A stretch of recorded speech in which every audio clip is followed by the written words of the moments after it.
The United States' decision to launch a military strike against Venezuela in early January 2026 marked one of the most significant and controversial foreign interventions of recent decades. After years of diplomatic pressure, sanctions, and efforts to negotiate a peaceful resolution to the deepening crisis in Venezuela, the Trump administration determined that decisive action was necessary when all other avenues appeared to have failed. The strike, aimed at key Venezuelan government leadership and infrastructure, was framed by US officials as a targeted operation intended to disrupt destabilizing elements and restore regional stability. For many in Washington, Caracas had become synonymous with corruption, rampant crime, and a leadership that showed little respect for democratic norms. Over the past decade, millions of Venezuelans fled severe economic collapse,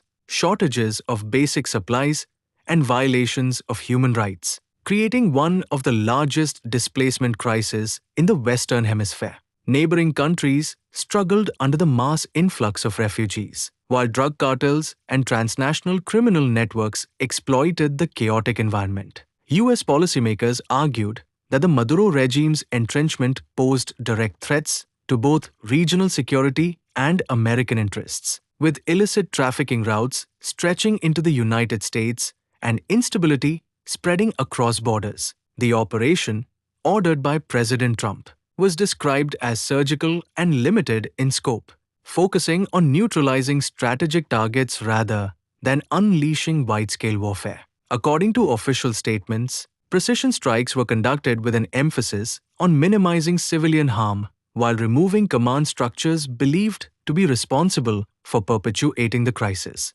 The administration stressed that the US did not seek permanent occupation or broad conflict, but rather an opportunity for Venezuelans to pursue a transition away from authoritarian rule.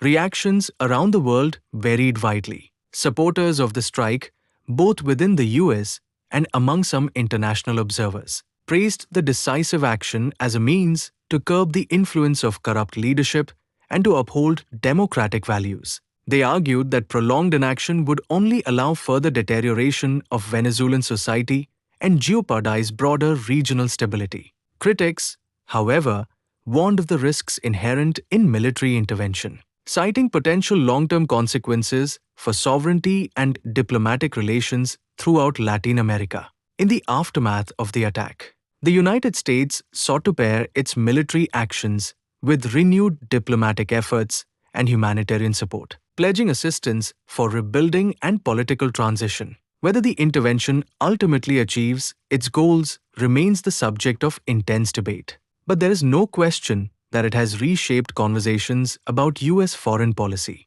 regional security, and America's role on the global stage.